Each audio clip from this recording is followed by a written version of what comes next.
Okay, so we are now recording and officially the webinar has started, and it sounds like our participant number is climbing steadily. So people are here for you, Sandeep. Seems like it.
Good morning, everyone.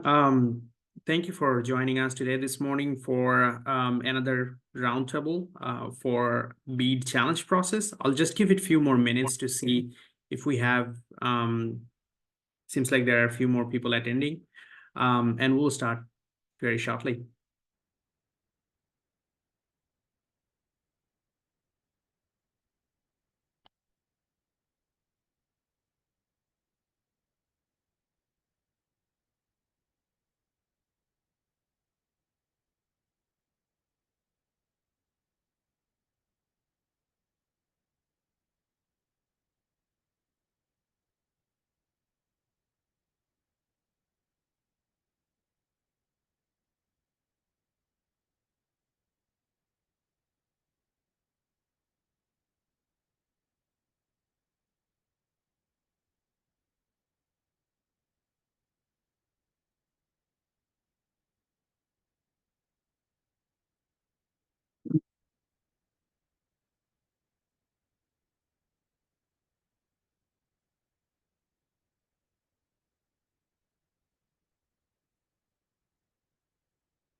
Okay, I think we'll go ahead and start. Good morning, everyone. My name is Sandy Baumik. I'm the State Broadband Director here at Arizona Commerce Authority, overseeing BEAD and any other broadband and digital equity-related deployment here in the state of Arizona. Thank you for taking your time out and attending the webinar. This is a crucial step before we distribute the BEAD dollars, and this step is a challenge process. Let's take a look what exactly the challenge process is.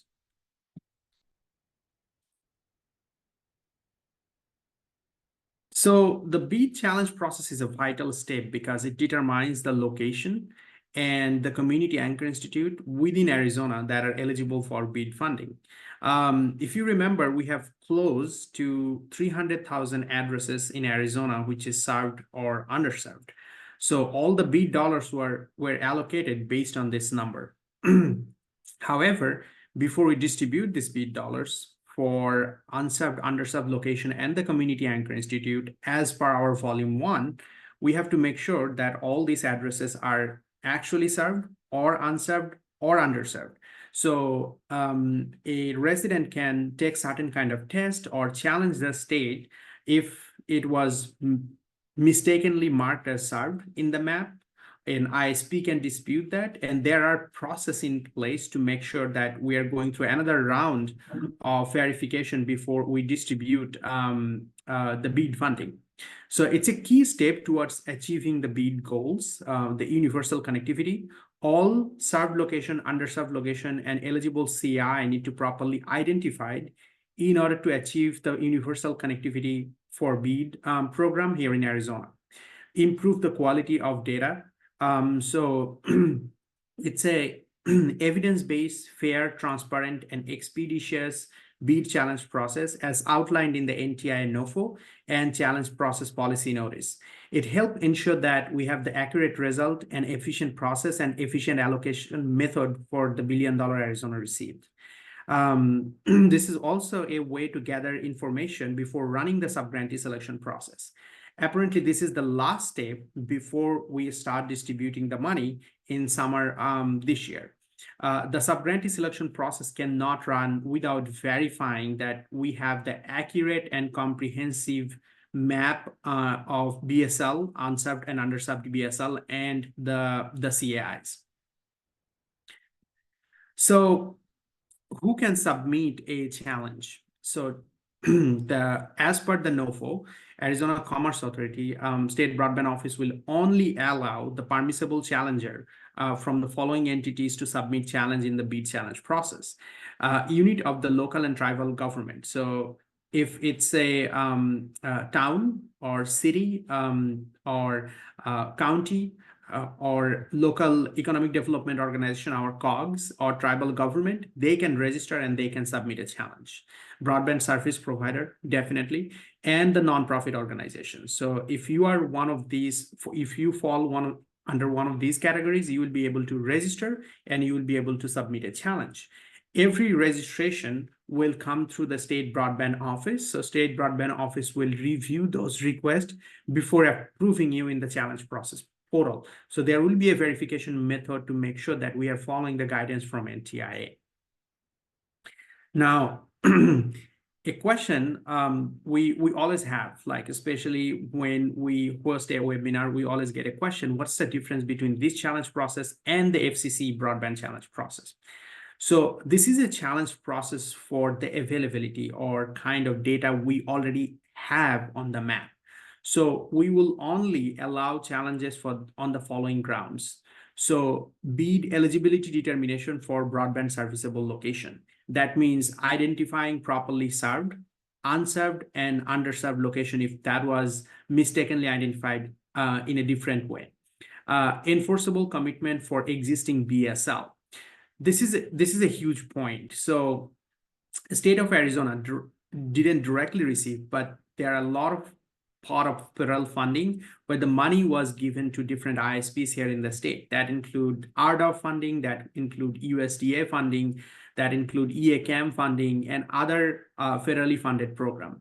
So as per the guideline from NTIA, we are not allowed to build in these areas where there is already a federal commitment. However, we want to make sure during the challenge process that's the case. So if an RDOF provider is defaulting or defaulted, you can submit a challenge as a local government or an ISP or nonprofit organization to make sure that we are removing that and opening up that area for BEAD funding. If someone is not building in a certain portion of the area, we can open up that area for BEAD funding. But these are the layer which will be on the broadband portal map. The State Broadband Office will be releasing. So the communities or jurisdictions or local government nonprofit organization will have an opportunity to check in their area and see if their area is currently does have any enforceable commitment from any other federal funding program, and will have an opportunity to submit a challenge. Planned or existing surface area for existing BSL.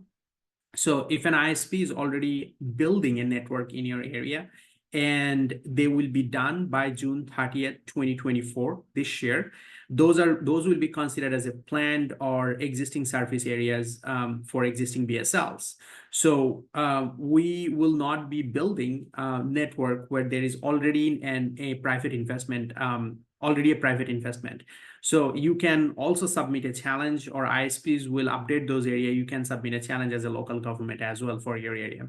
the identification of the community anchor institute as defined in initial proposal volume 1. We have identified multiple categories as a community anchor institute in our volume 1, which is currently under review by NTIA. So if we missed any community anchor institute you feel that will fall into these categories, we'll be happy to accept a challenge where you can submit or add a location, and we'll be adding that into the CI category list. The CI BEAD eligibility determination. So the CI list will be we will publish. We'll have the CIs which has currently 1 gig symmetrical service, and the CIs which does not have 1 gig symmetrical service. In the map, that data point will be updated. So if there is a CI in your community which basically does not have 1 gig access, but it was marked as 1 gig access or quote unquote served in the map, you will be able to submit a challenge. Now, what's not allowed in this challenge process is the addition of the BSLs and removal of the BSLs. That means we won't be able to add any broadband serviceable location, and we won't be able to remove any broadband serviceable location. This can still be done, and this can be done directly by submitting any additional BSL location directly to the FCC twice a year. Please let us know. If you don't know the exact process, we'll be happy to help you.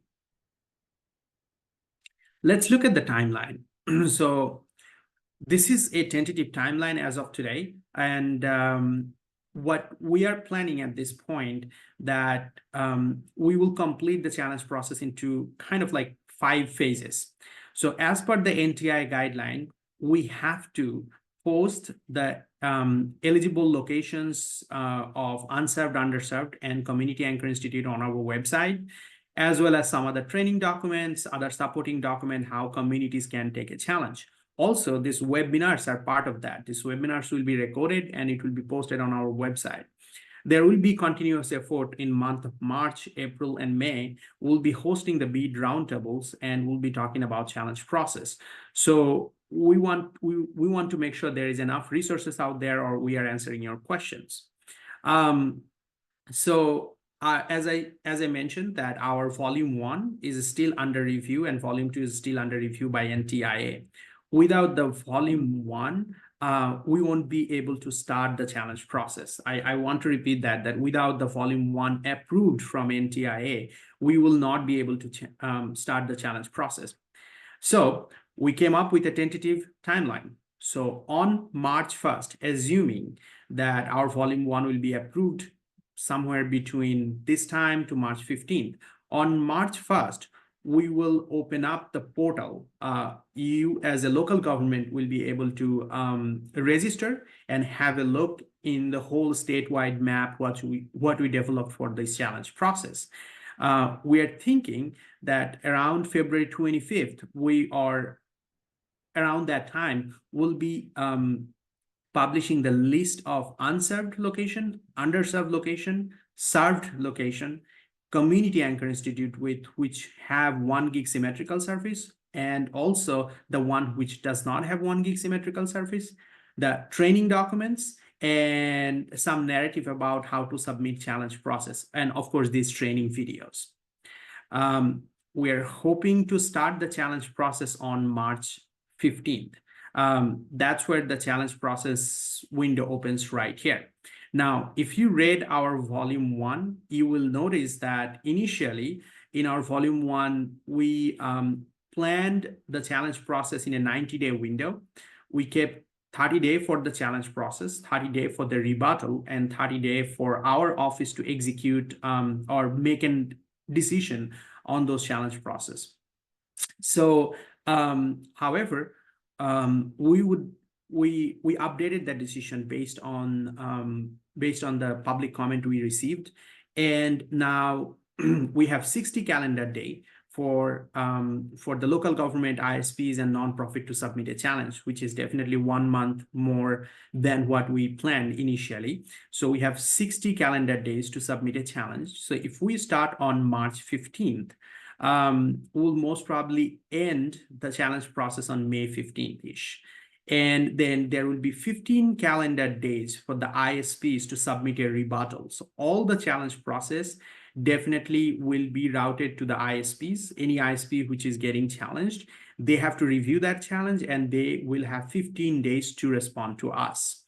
And then we will have 30 days to make a decision based on the rebuttal and based on the challenge which we have. And then we will update the BSL. That means we might add few more BSLs or take off few more BSLs based on the challenges and adjudication. So this is a 120-day process. And in this process, we'll make sure that we are capturing all the BSLs which was challenged, if it's a valid challenge, or also we are also disputing any other area challenge, MDU challenge, etc., etc. So this is the timeline. I'm sure you might have more question about the timeline. We can definitely come back to this one. So here is kind of how the challenge process will work. This is I tried to, it's a complicated process. We as a team tried to make it very simple, but happy to take additional questions as well here. So every challenger, you as a nonprofit, government organization, or a ISP, need to sign up for the ACA challenge portal. So ACA will be releasing a challenge portal, which you will be submitting a request and will approve so that you can access that challenge portal. Once you have access, and assuming the volume 1 gets approved before March 15th, you will be able to submit evidence or challenges. Once you submit that, suppose there will be a module for a speed test. If someone takes a speed test, a resident, you as a local government will accumulate those speed tests in your jurisdiction as a county or city, and will be able to submit that to local government, will be able to submit that to State Broadband Office. For some reason, if that speed test does not match the BSL address, we will put the terms and condition when someone is taking the speed test. All the speed test will extract the person's name, the IP address, either in IPv4 or IPv6, and the locations. If that does not match with the BSL address, what was taken for the location which was taken, we will review the evidence, but it will be marked as an insufficient challenge, and it will be stored in ACA database.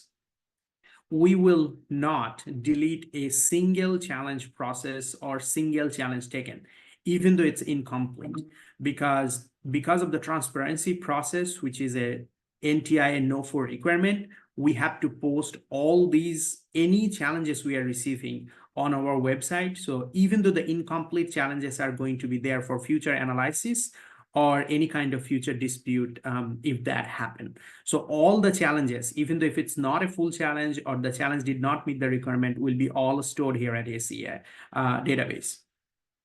If it's a valid challenge, what we will do, we will send that to the ISP, and ISP will have two options here.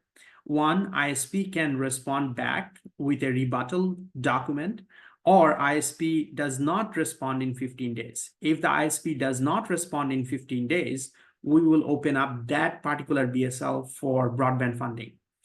If the ISP submits a rebuttal, we'll go through an adjudication process. And if the team finds that this is a valid challenge and ISP's rebuttal is not sufficient enough, we will mark that as BSL as a future for BEAD future funding. And then if we find out that ISP's rebuttal makes sense and it is actually served currently, we will keep that BSL as served. All these data will be posted in the map. So if a jurisdiction or you as a local government submit one location or multiple location, you will see that all of this data is real time getting updated in the system, in the challenge portal. So that will have a timestamp, that will have who actually submitted a challenge. So it's a real time data analytics tool you will be able to access every single day. So that's the easy way to basically show you how the portal is going to work.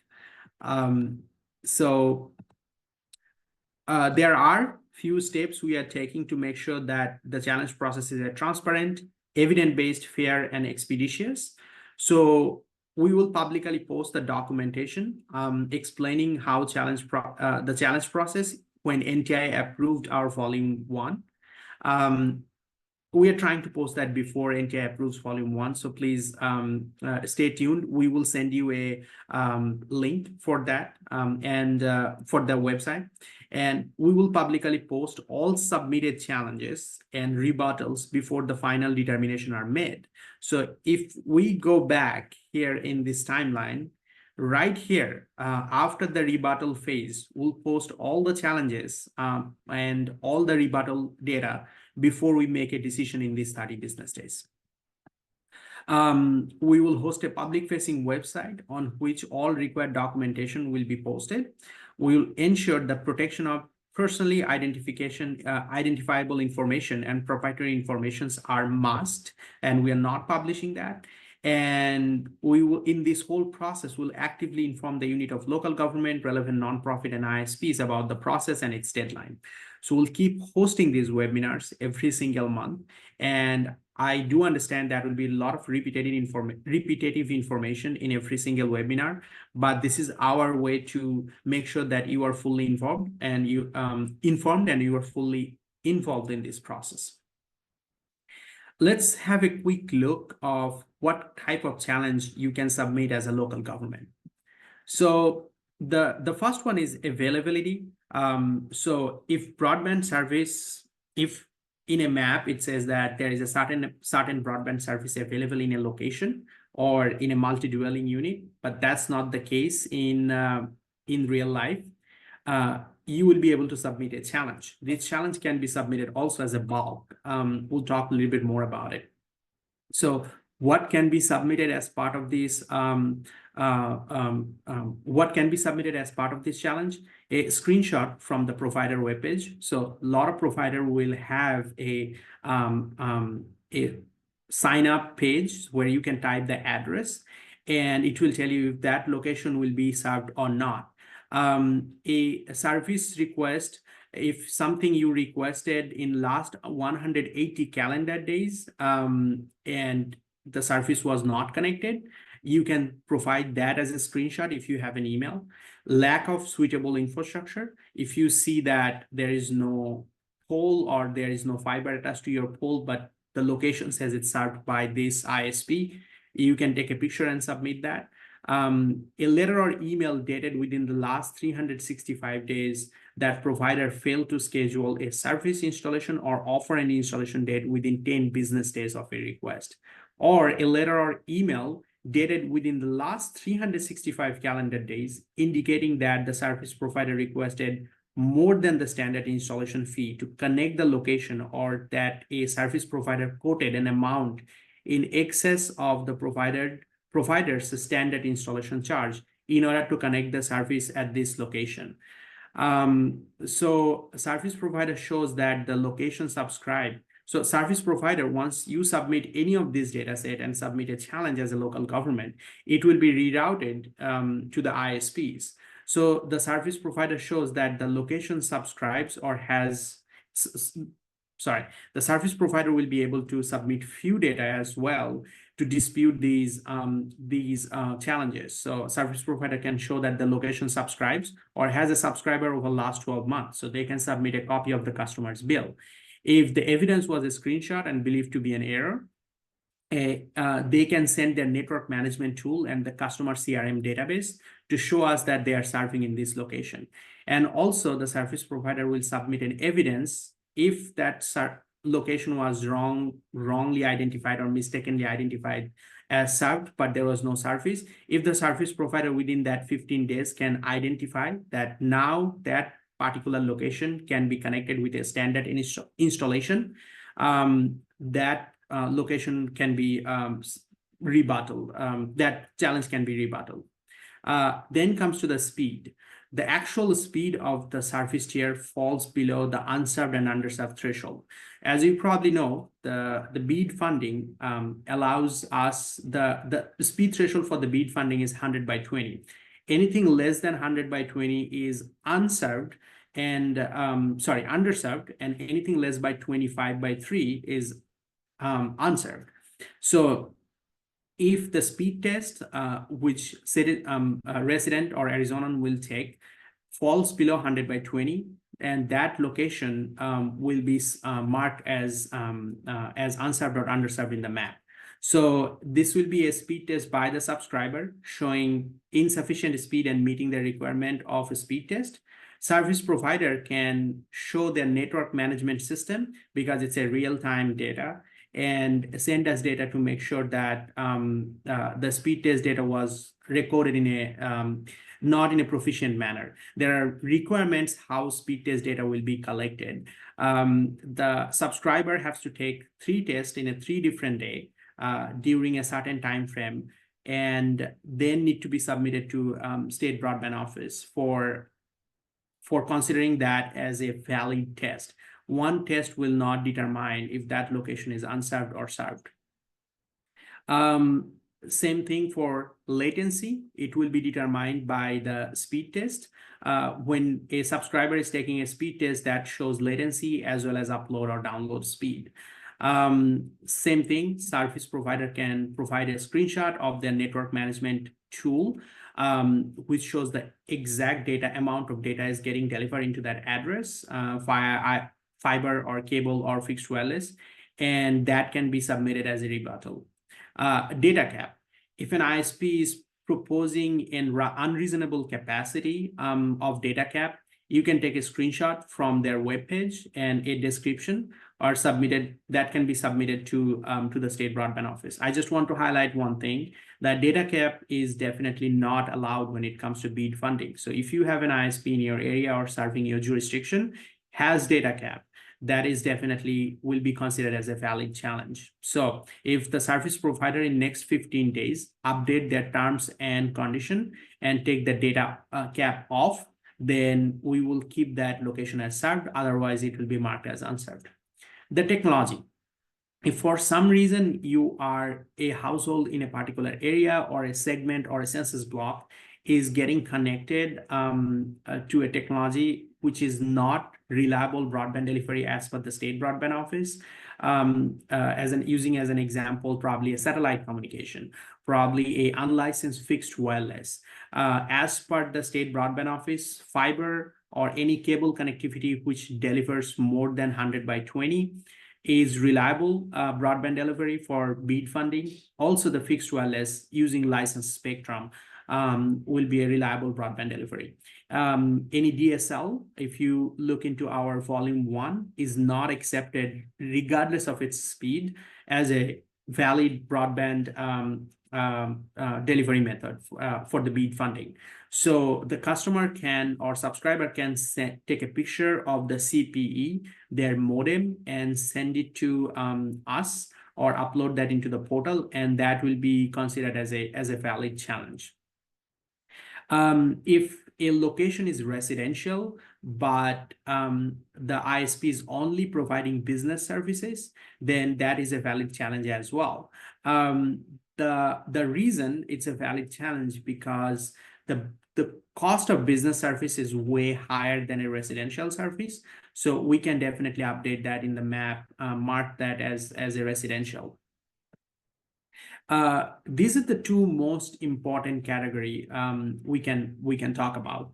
So one is enforceable commitment. As I previously mentioned a little bit, that the challenger, if the challenger has knowledge that broadband will be deployed at this location by established date and it's a deployment obligation, that is an enforceable commitment. That means any RDOF funding, which is currently under construction, any USDA funding, which is currently under construction, any other federal dollars or state-funded dollars, our own ABDG project, where we funded almost close to 20 projects and connecting almost close to 100,000 households. Those, any other state-funded projects, if a county or city funded their own broadband program, any of this program, if those are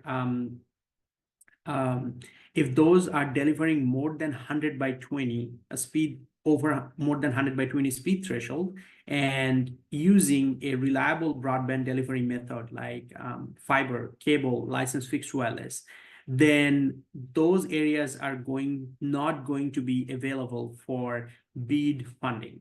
So this is an enforceable commitment from federal government or state government, and this will not be considered as BEAD BEAD eligible areas. But there is an exception. In the case of tribal land, if the tribes does not provide a letter of consent or a legally binding agreement to the ISPs, then in that case, tribe has an opportunity to reject or accept that federally funded program, and they can submit a challenge to the State Broadband Office and will be able to take that off from the map. Documentation definitely need to be provided. And for a local government standpoint, if you are aware that any of the RDOF funding, USDA funding, and any other funding which already invested in your area or currently under construction is going to be defaulted, or that ISP is going to be defaulted, or recipient is going to be defaulted, or not building the technology which is marked as reliable or considered as reliable as per the State Broadband Office, you can submit a challenge.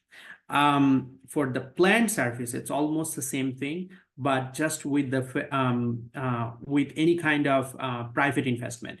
So there are a lot of counties here in Arizona which is rapidly growing. So if there is an ISP who's investing their own capital dollars, or in partnership with a county, they're providing their own infrastructure, or using any other state fund we are not aware of, they can submit an area planned service area challenge that they are covering this certain amount of household or BSLs in certain area, and that will be considered not eligible for BEAD funding if they meet all the criteria.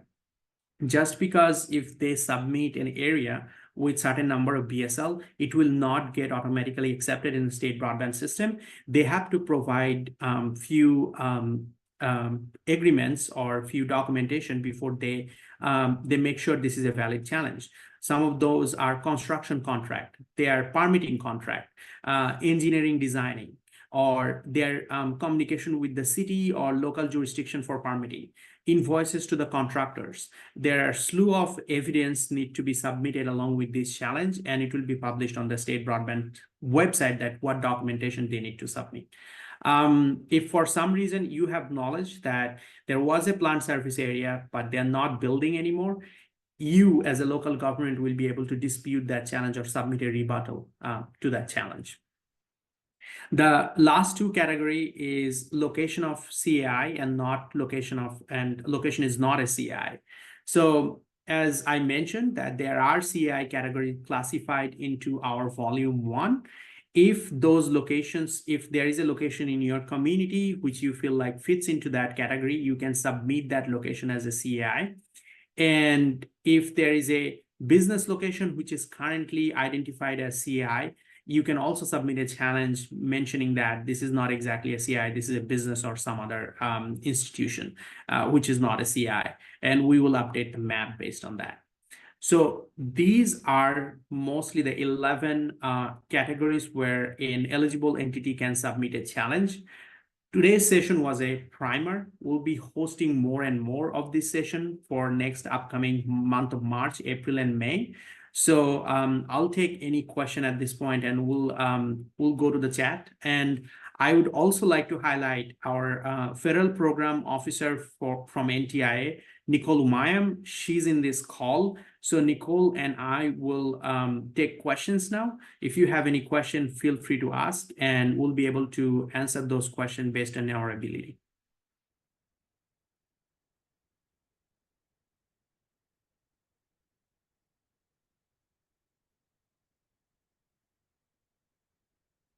Okay,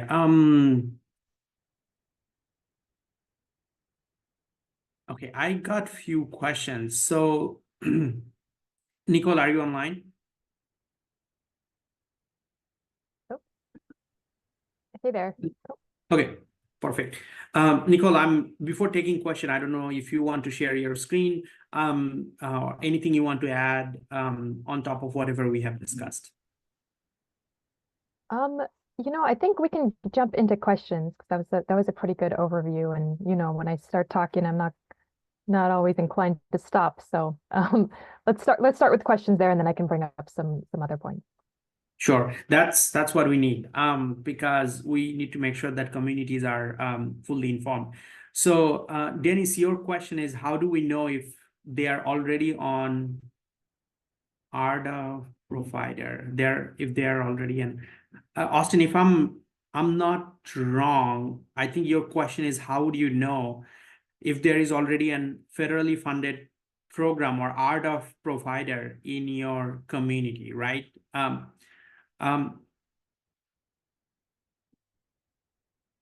If that's your question, so all these federally funded program will be identified. The portal Arizona State Broadband Office will be releasing. So it's all going to be identified. Any federally funded area, anything funded by state government, this will all be identified in a map. So you will be able to click on the BSL location or click on the polygon, and you will be able to see that which areas are funded by what program, why those are not eligible for BEAD funding. NTIA, also the data analytics team, they went through all the state federally funded program and provided us a deduplicated data set, which we are uploading in the portal. So this will be part of the portal.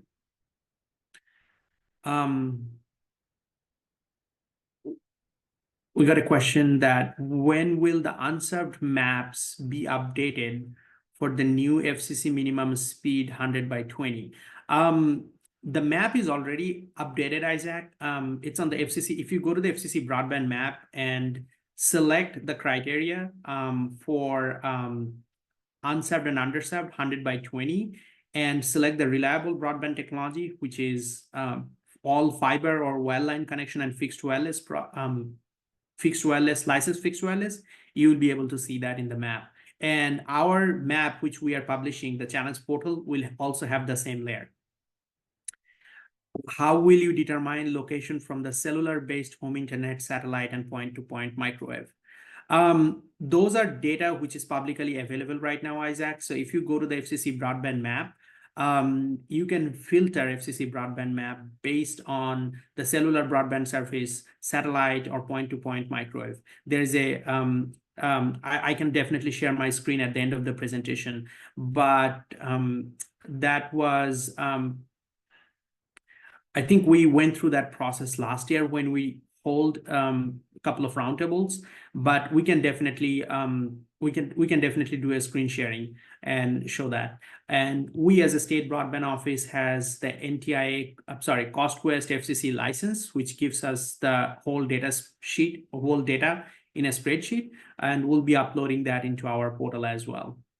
Can a city or town submit a challenge for a BSL not within the boundaries, but it's serviced from it, market focused? Yes, you as a local government can submit a challenge. Can you issue a challenge for a community, for example, a single provider, and everyone qualifies as unserved, but provider shows served? Yes. So that's a great question, Isaac. I think one of the challenge process which we did not highlight that much, called the area challenge. So if within a census block, an ISP is providing the same type of technology like fixed wireless or fiber connectivity or cable connectivity, then you as a local government doesn't have to go for every single household to submit a challenge. You can actually take 6 subscribers to take the same kind of challenge and submit that to State Broadband Office. Nicole, I was not sure if I provided the right answer.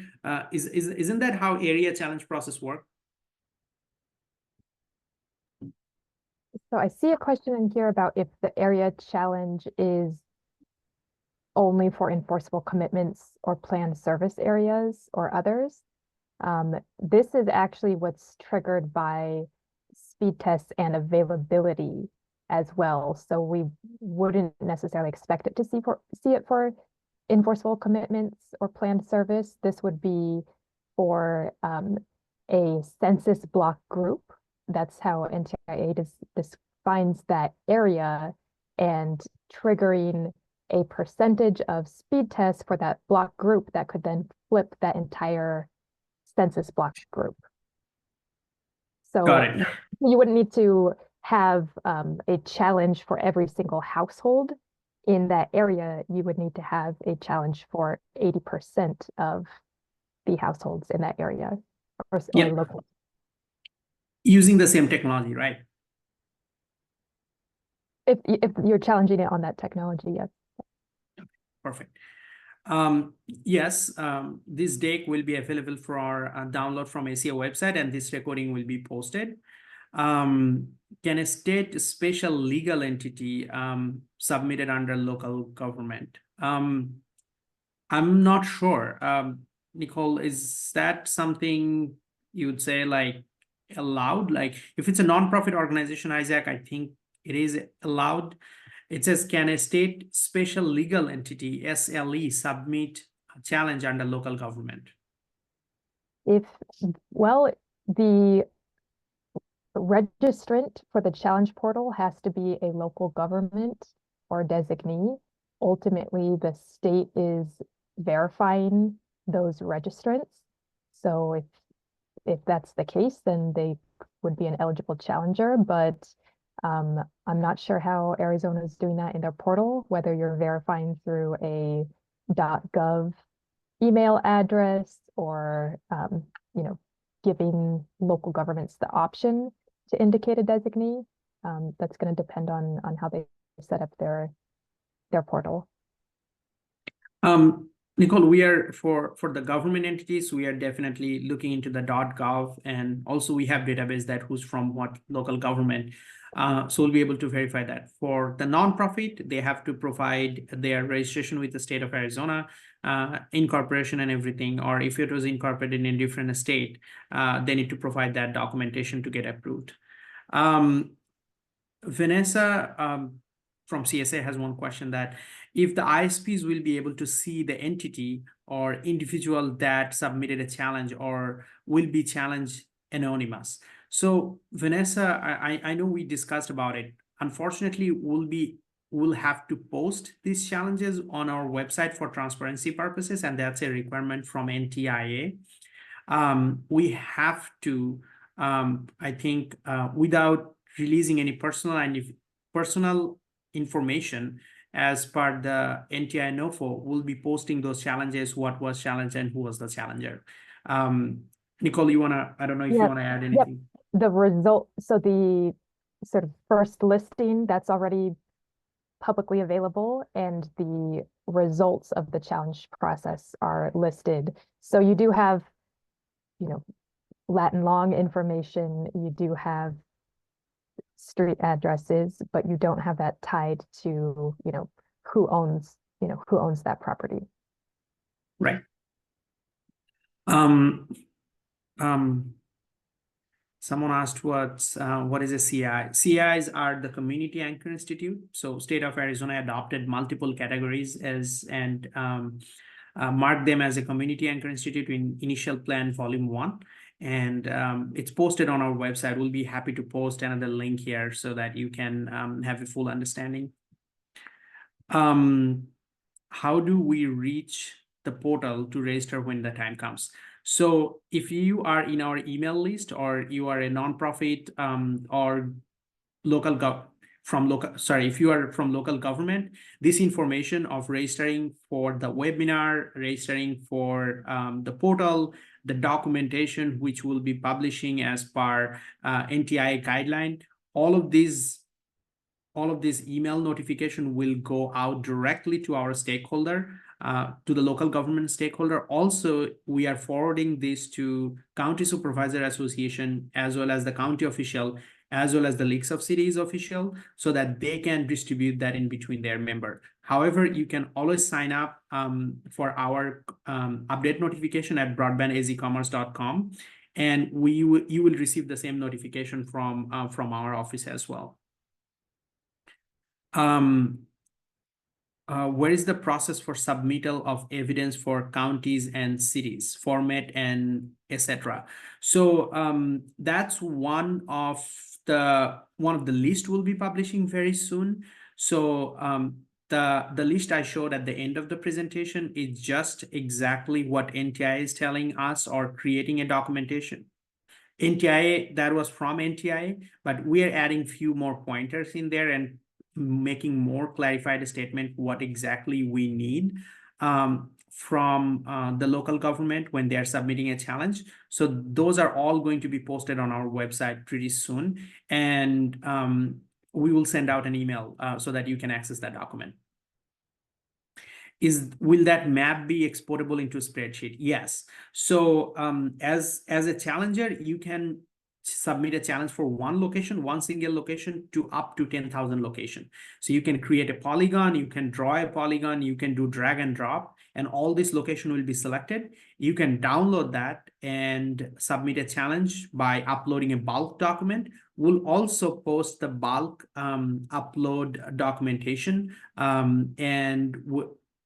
we'll also post the templates for bulk upload. So any entity who wants to submit a significant amount of addresses, they can submit a bulk challenge in this process.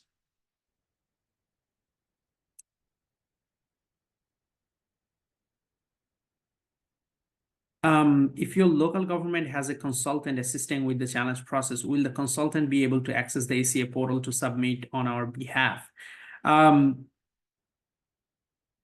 Nicole, I'm not sure if it's something you are open to answer. Yep. So the speed tests themselves, when I type into Google, how fast is my Wi-Fi? All of that can still be conducted by the individual subscriber, at the individual household. The challenge has to be gathered and submitted by an eligible challenger. So that's the local government, nonprofits, and the internet service provider, either in the challenge or the rebuttal phase. So yes, theoretically, a local government can employ a service to do that, so long as it's the local government that is submitting it into the service portal. Great. So to answer your question, that they will prepare the packages for you, and they will prepare the documentations and the bulk challenge process if you are submitting something, and you will be submitting that on behalf of the county. What are the difference between an area challenge and individual BSL challenge? The only area challenge for enforceable commitment or plan service or for others? I think Nicole already answered that question, so I'm going to move forward. I think we got a question from Glenn. Can you please explain the speed test portal? Will ACA be providing a link that all challenger will need to use?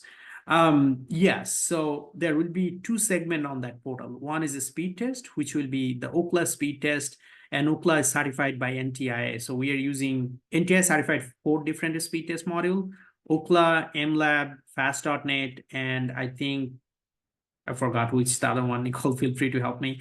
Netflix's version. Oh, Netflix version, right? That's like Cloudflare. Okay, right.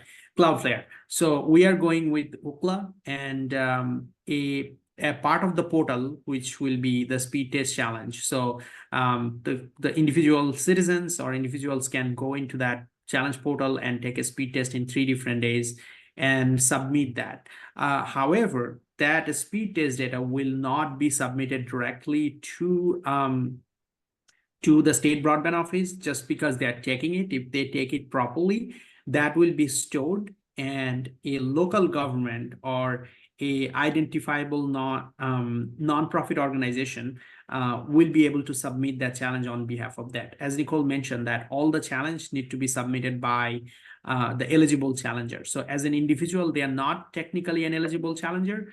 They are just participating on behalf of the county or the state. So when we talk about speed tests, we're talking about the median result of 3 speed tests that are taken on separate days, and then that's what's used to identify if the household's getting the service level they should be. They have to be not older than 60 days from the start of the challenge period, which won't be an issue because that aligns with the challenge window anyway. So this can be a few different ways that you're providing a speed test. So that can be the physical line speed from, your home modem, your cable modem, if you're able to access and submit that data. It can be from the web interface instead of that actual modem measurement. It can be on your service provider's webpage as well. Sometimes that's an option for checking service speeds, or it can be the ones that are performed on your own laptop or computer. That would be using something like Ookla or MLab through a web browser to get your speed. The conditions of the speed test for the challenge process is that it has to include the time and date of the speed test. That's typical and built in. It also has to have your IP address of the gateway if you're using that type of test. It also needs to include the customer's name and your street address to verify. And this isn't, we were kind of getting on the question of what public data is used. This is really critical for states to go back to the subscriber if they need to, and actually not providing that contact information and not being able to respond, very quickly to questions about that test, or request to run it really quickly again. That actually makes those challenges, the state has to throw them out if they can't validate it. So that contact information is pretty critical. Another part that NTIA requires for the speed test groups is that there is some form of agreement in that speed test that would let the subscriber grant, basically grant access for the state, for any contractors that are supporting it, and for the service provider to use that data. Perfect. We have a question, and it says the FCC map has all Arizona served until you get down to the address level. Will it be updated to the better represent the BEAD eligible areas? That's a great question, and I agree with you. Unfortunately, all these households are in a really granular level. So if you are not going down in the hexagon level, it's hard to identify which households are served. And still that's difficult, because you have to select the reliable broadband delivery, like all well line connection and fixed wireless, to see exactly what is served, what is underserved. For our map, I'm afraid that it's going to be almost like the FCC broadband map as of today. It's a GIS capabilities. I don't think we can change. PJ, you have a question. I'm not 100% sure about the question. Is there any way we can unmute you and probably you can ask that question verbally?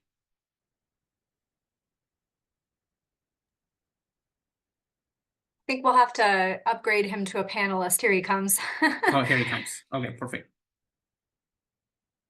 Hey, good morning. How are you today? I'm good, doing good, sir. How are you? Thank you. Thank you all so much for putting this on. I do appreciate the time and effort and everybody's attention to this. Obviously, everybody's well aware of how critical this is. Yeah, question I had was, there's a couple of things. What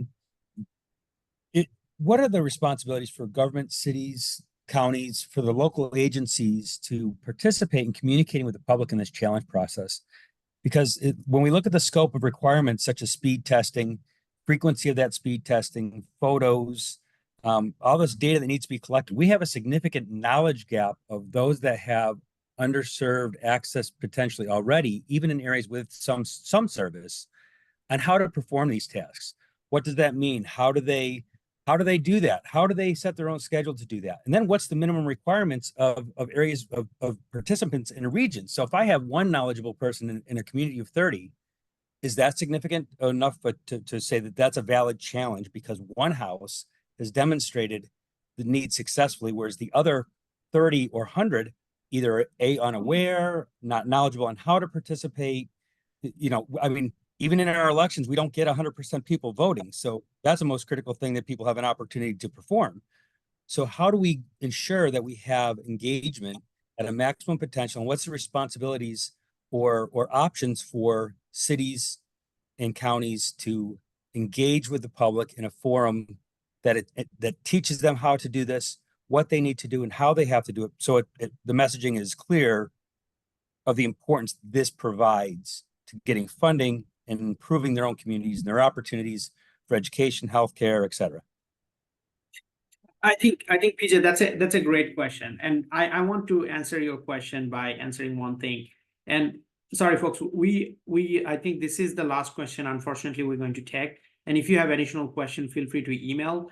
To answer your question, PJ, I think you had two questions. One is if the challenge can be submitted in one household level, or there need to be a minimum number. There doesn't need to be a minimum number. It's you can submit, the resident or the citizens can submit one household as a challenge as well. The second part of the question, I completely agree with you. I mean, you know, we are actually binded by a timeline. I think our best effort at this point to educate the local government and make sure they are involved in the process so that they can promote this on their side. And also posting as much as possible, hosting the community roundtable. We are also going to be touring every single county here in Arizona going forward. So I know that timeline completely does not fit in, and we are at this point, we're relying on the local governments. That means the cities, counties to communicate that to their provider, their resident, to take a speed test challenge where it's not the internet speed is not meeting the threshold. So the speed test challenge, which basically determine that if the internet speed is meeting the threshold, is residents' responsibility. But you as a local government always can submit challenges against a planned service or an enforceable commitment. If there was an RDOF provider in your area who's not building and you have a knowledge about it or did not communicate anything with you, you can always submit a challenge so that we can hear from them that what's their opinion is.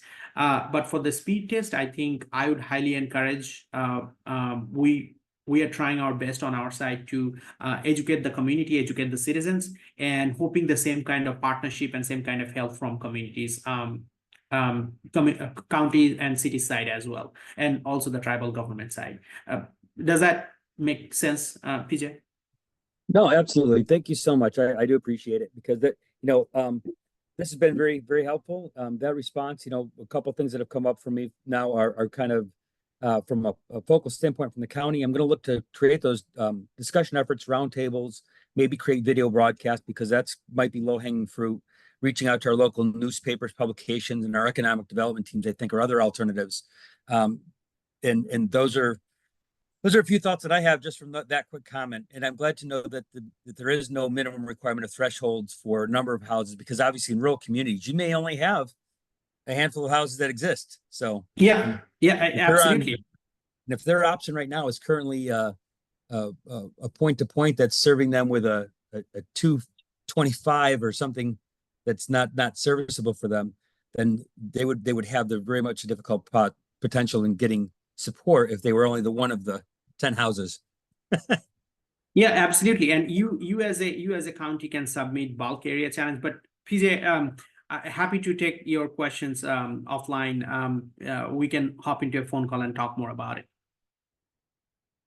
Thank you so much. I appreciate all of you. Okay, folks, I just want to thank you all for participating in today's event. If we did not answer your question because of the time limitation, please send us an email. We'll be happy to answer. And I just want to highlight, there will be one more, there will be a couple of more webinars coming on the pipeline. There will be one on first week of March, or the beginning of the second week of March. That's where our tool provider, AppGeo/Sunborn, they're the one who's developing this tool on our behalf. They will be presenting how to submit the challenge. They will be showing you the tools real time. So stay tuned. You will receive an email that will be recorded and that will be posted. That's actually tell you how to submit the challenge, how to select multiple area, how to select one single household, and how to submit a challenge based on different categories. That's one thing. Also in month of March, and month of April and month of May, we'll be hosting the same kind of discussion. You will probably see the same slides again, a little bit in an updated way, and happy to discuss an additional and respond to your additional questions at that time. Also, we are setting up the office hours. So office hours will have opportunity. If you are a local government and you are not sure about the challenge process, you are not sure about the process, how to submit the challenge, you will have an opportunity to book a one-on-one slot with our GIS team and the AppGeo team, who will be helping you in this process to submit this challenge process. So there are mechanisms in place. We definitely need your partnership and your help in this process. Thank you again so much. Stay tuned, and we will try to take all this question and submit the responses, actually post the responses. And this video will be posted as well.